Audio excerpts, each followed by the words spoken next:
estamos en una nueva entrevista para revista Economía. Estamos esta vez con Elio Tarazona, quien es representante pues, del Automóvil Perú, Asociación Automotriz del Perú, que nos va a explicar un poco lo que es esta problemática actual, la importación y la poca fiscalización que está habiendo de parte de las autoridades para el ingreso de motores, autopartes.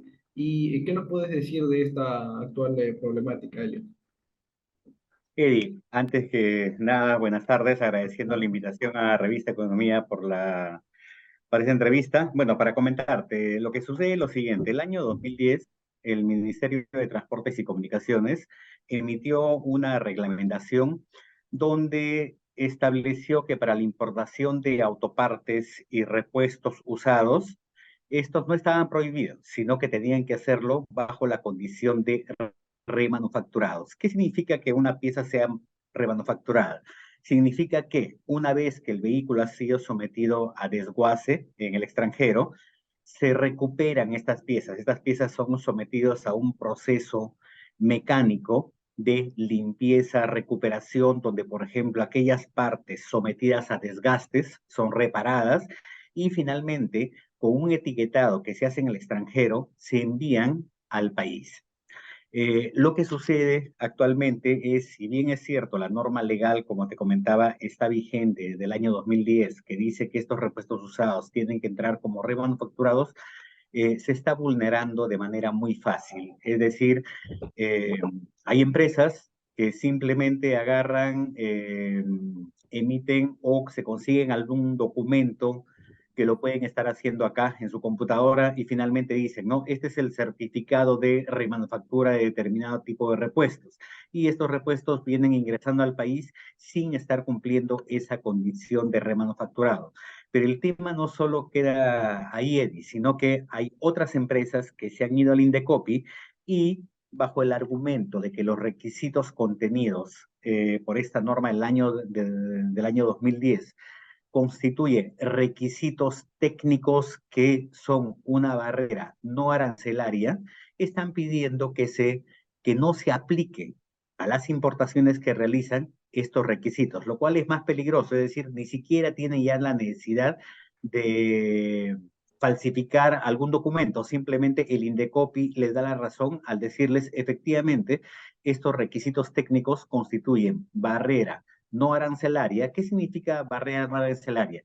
El marco legal peruano establecen que barreras al comercio pueden ser arancelarias o no arancelarias. Arancelarias simplemente es, como todos sabemos, colocar un determinado nivel de un arancel, es decir, una sobretasa al costo de un producto. Pero también se reconoce que existen medidas no arancelarias cuando se establece algún requisito técnico o procedimiento que obstaculiza el comercio mundial, en tanto estos requisitos o procedimientos carezcan de razonabilidad o legalidad. El argumento que usan estos importadores es que estos requisitos que se han impuesto a los repuestos remanufacturados carecen de legalidad, en el sentido que el Ministerio de Economía y Finanzas nunca refrendó el decreto supremo que sacó el Ministerio de Transportes. Esa es básicamente la situación, Eddie, en la que nos encontramos actualmente. Muy bien, Elliot. ¿Y cuál sería en todo caso la solución? Me imagino en este caso un nuevo decreto, algo que modifique y en todo caso mayor fiscalización. Exacto, Eddie. Nosotros lo que estamos proponiendo, número uno, es ante Indecopi, lo que estamos enfrentando es que estos requisitos sí cumplen el criterio de razonabilidad, es decir, los requisitos establecidos son razonables.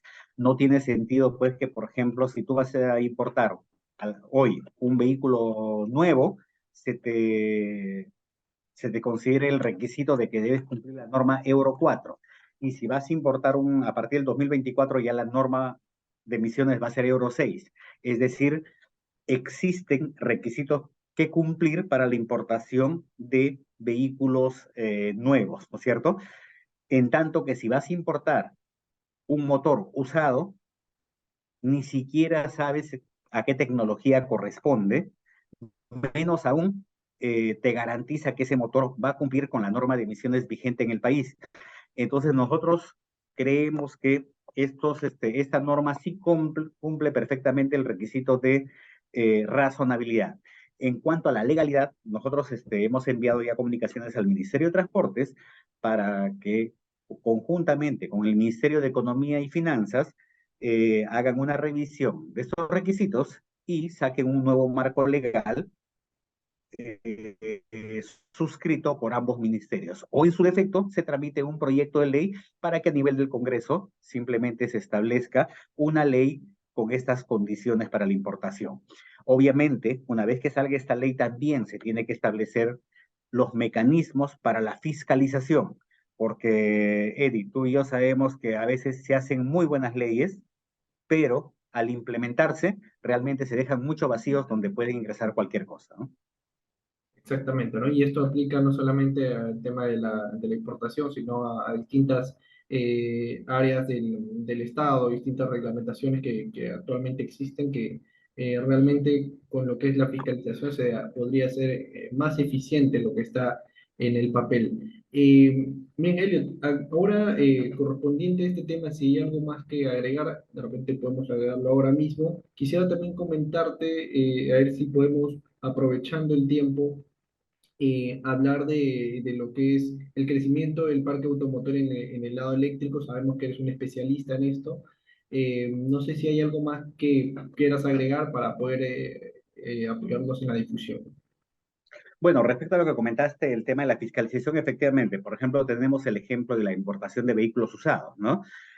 No es una actividad prohibida, está restringida. La norma establece 2 años como antigüedad máxima para la importación de vehículos usados, pero también establece que los vehículos usados no deben haber sufrido siniestro. Pero fíjate cómo la deficiencia en fiscalización hace que muchos importadores compren vehículos usados, sobre todo muchas veces de alta gama en los Estados Unidos, vehículos que son rematados porque han sufrido un siniestro y han sido declarados como pérdida total en el país de origen. Sin embargo, estos vehículos se envían, a pesar de estar siniestrados, se envían a Arica. En Arica existen talleres donde los reparan, ¿sí? Y ingresan por la frontera sur. Cuando el visa aduanas va a verificar cómo se encuentra el vehículo, obviamente ya ha sido planchado y pintado y no se nota que está siniestrado, ¿sí? Entonces vulneran ahí un requisito de la norma que dice no haber sufrido siniestro. No dice no estar siniestrado, dice no haber sufrido siniestro en ningún momento. Sin embargo, también estos vehículos en los remates se venden 20, $25,000. Sin embargo, declaran 3,000, $5,000. Como te puedes dar cuenta, también existe un tema de evasión de impuestos. Como tú lo mencionaste, el tema está por el lado de la fiscalización. Tiene que mejorarse bastante el tema de la fiscalización. Respecto a tu consulta sobre los vehículos eléctricos, este año ha sido un año muy interesante. Hemos cerrado con una cifra de casi 1,560 vehículos electrificados, no eléctricos, sino electrificados en general, lo cual representa un crecimiento de casi el 100% respecto al año pasado. Cifra, como te repito, bastante interesante que obviamente nos hace prever que este año 2023 deberíamos estar alcanzando aproximadamente 5,000 vehículos electrificados dentro del total. Vehículos se dice electrificados porque incluye vehículos eléctricos, híbridos enchufables y los híbridos no enchufables. Entonces, la proyección que tenemos es es un crecimiento de aproximadamente 100% el próximo año. Sin embargo, Eddie, también para comentarte como una curiosidad, por ejemplo, nosotros celebramos el hecho de tener 2,500, 2,600, casi 2,600 vehículos electrificados. Sin embargo, fíjate, países como Colombia venden en un mes lo que nosotros vendemos en un año de vehículos electrificados. Colombia ha cerrado con cerca de 28,000 vehículos electrificados el año 2022. eh, Nosotros, como te digo, con casi 2,600. ¿Y por qué Colombia tiene esas muy buenas cifras de ventas? Porque ellos el año 2019 comenzaron a implementar políticas muy fuertes de promoción para la incorporación de vehículos electrificados.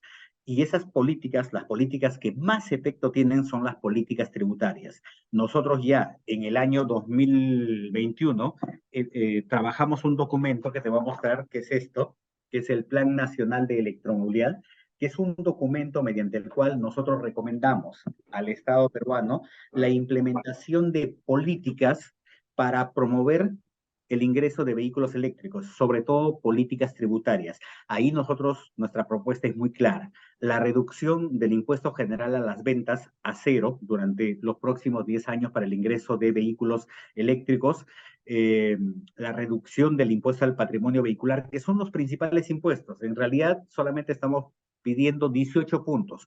Colombia ha reducido más de 50 puntos entre el IVA, que es el IGB para nosotros, el impuesto selectivo al consumo y el ad valorem. Nosotros estamos pidiendo 18 puntos. Sin embargo, existen 15 proyectos de ley en el Congreso que hasta ahora no existe todavía una propuesta consensuada, y por el lado del Ejecutivo todavía no se presenta un proyecto de ley para lograr esta reducción de aranceles y sobre todo del impuesto general a las ventas para poder masificar el ingreso de vehículos al país. Eso es lo que actualmente, Eddie, estamos trabajando y esperamos lograr este año, que se dé estas medidas tributarias para por fin comenzar ya a tener ventas mucho más fuertes de vehículos eléctricos en el país. Claro, ahora los consumidores, lo primero que piensan o el principal pero que podrían poner antes de elegir o un vehículo a combustión o eléctrico sería la accesibilidad a una recarga de combustible o en este caso de electricidad. ¿Cuál es el plan, si es que hay un plan de poner más electrolineras? Sabemos que hay 50 o alrededor de 50 a nivel nacional. ¿Cuál sería el presente de las electrolineras en el Perú? A ver, Eddie, sí, efectivamente el tema de las electrolineras constituyen una barrera para el crecimiento, porque un usuario normal, el gran temor que podríamos tener es: ¿y qué pasa si salgo y me quedo sin electricidad en mitad de la carretera, ¿no? O en la calle. Efectivamente, se viene trabajando ese tema muy fuerte, como tú lo mencionas, son más de ya 50 que existen en el Perú, tres de ellas en corriente continua, y el plan es seguir, que se siga implementando a un ritmo de 2 a 3 por mes. Este año deberíamos cerrar con más de 100. Sin embargo, hay algo que tu público y tu público que te escucha debe tener en cuenta: lo siguiente. Un vehículo normalmente tiene una autonomía, digamos, promedio, un vehículo pequeño o mediano, una autonomía de 350 kilómetros, un vehículo eléctrico. Este vehículo se carga normalmente en un promedio de 8 horas, ¿sí? La pregunta que nos haríamos es: tú o yo, cualquiera que use un vehículo particular, con 350 kilómetros, ¿cuántos días de autonomía puede tener? Yo recorro, por ejemplo, más de 30 kilómetros al día. Si yo tuviera un vehículo eléctrico con esa autonomía de 350 kilómetros, fácilmente con una sola carga de 8 horas en mi casa, podría recorrer 10 días. Es decir, no tendría ningún problema de autonomía.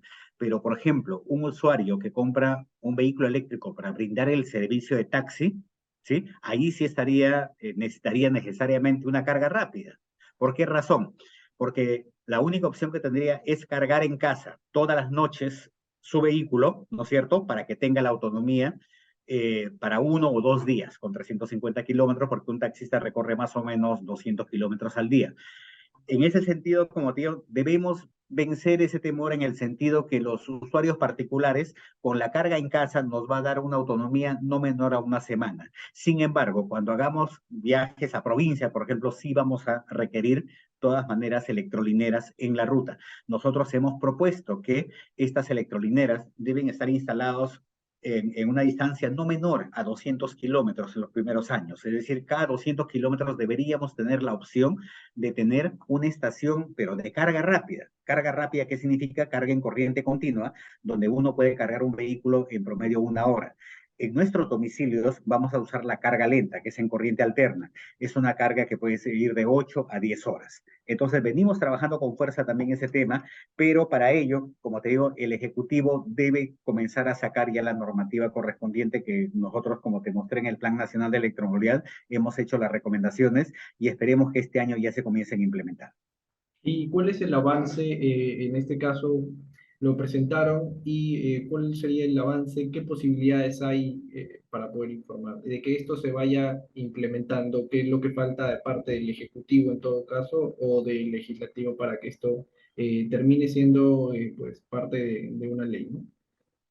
A ver, lo principal es lo siguiente, eh, se tienen que emitir aquellas medidas que promuevan la reducción del costo del vehículo eléctrico. Esas son las medidas tributarias. Ujú. Una medida muy fuerte es la que te comentaba, el tema de la reducción del IGB. Si el IGB se elimina, entonces acercamos muchísimo un vehículo eléctrico a la población. Costarían casi lo mismo que un vehículo convencional. Recuerda que un vehículo eléctrico representa entre un 75 a 80% en ahorro respecto a un vehículo convencional. Entonces, el hecho de usar un vehículo eléctrico en el país a los costos actuales de los combustibles líquidos y de la electricidad, te repito, es un ahorro de aproximadamente 80%. La otra medida que nosotros estamos impulsando es con respecto a aquellas acciones que tiene que implementar el Ministerio de Energía y Minas. Ellos el año 2021 sacaron un proyecto de reglamento respecto a la infraestructura de carga. Ese proyecto ha sido prepublicado, han recibido las opiniones de diversos sectores, incluyendo el de la acción automotriz, en donde, por ejemplo, nosotros recomendamos que se estandarice el tipo de enchufes y cargadores. Recuerda que existe enchufe americano, europeo, japonés, chino, el mismo de Tesla. Cuando son muchos enchufes, se puede dar el peligro de que tú tengas, por ejemplo, un enchufe americano y vas a una estación y tiene cargador europeo y cargador chino, por decirte. No vas a poder cargar. Entonces, lo que se tiene que hacer es estandarizar. Nosotros hemos recomendado dos estándares, el europeo y el japonés, que son los más conocidos a nivel mundial o los más aceptados. Entonces, recomendamos que esta norma del Ministerio de Energía y Minas ya se publique. En el Ministerio de Transportes tiene también que haber algunas modificaciones normativas. Eddie, imagínate cuando un vehículo eléctrico tenga que ir a una planta de revisión técnica, tiene que haber un procedimiento regulado para que pase la revisión técnica, ¿no es cierto? Por ejemplo, no le puedes pasar el analizador de gases, ya no tiene sentido, pero eso debe estar en la norma, es decir, se tiene que actualizar el reglamento de inspecciones técnicas vehiculares, el reglamento nacional de vehículos, el reglamento de placas, porque hay que buscar una identificación idónea para los vehículos eléctricos. Esa labor le corresponde al Ministerio de Transportes y al Ministerio del Ambiente también tiene una labor que realizar. Nosotros hemos propuesto que el Ministerio del Ambiente maneje y sea el responsable de la creación del Observatorio de la Electromovilidad, es decir, crear un organismo, una dirección de línea en este ministerio para que haga el seguimiento de cómo van los avances en la importación y venta de vehículos eléctricos en el país y sobre todo cómo van los avances en la implementación de estas medidas de promoción. Hay medidas adicionales, por ejemplo, reducción del costo de los peajes, como hay en otros países, en vías no concesionadas, la reducción en los costos de la revisión técnica, de los seguros vehiculares, etcétera. Son mecanismos que poco a poco se tienen que ir implementando y para ello el Ejecutivo tiene que comenzar a trabajar. Como te comentaba Eddie, todas esas propuestas están en este Plan Nacional de Electromovilidad, que tu público puede descargarlo de la página web de la APE, que está en una versión PDF. Son cerca de 400 páginas que están de libre disposición de cualquier persona que quiera consultar. Está disponible de manera gratuita en la página web de la AP. Muy, muy interesante. Además, vamos a hacer lo que es la difusión de este plan nacional, que es el único plan pues, que nos llevaría a lo que es un desarrollo sostenible. Analicemos Europa, la Unión Europea ya ha propuesto que para el año 2035 ya no existan los vehículos a combustión y solamente estén los vehículos electrificados. Muy bien, fueron grandes los aportes de Elliot en esta edición que vamos a realizar, no solamente de lo primero que nos indicabas, el problema en la frontera, en la poca fiscalización que hay para estos vehículos automotores, sino también en esto de lo que es los vehículos electrificados, el avance, el crecimiento que se da en el Perú y sobre todo la importancia de una implementación de un Plan Nacional de Electromovilidad. Muchas gracias, Elliot, y estamos en próximo contacto para poder generar pues, más noticias, más notas. Muchísimas gracias, Eddie. Cuando gustas, puede colaborar contigo.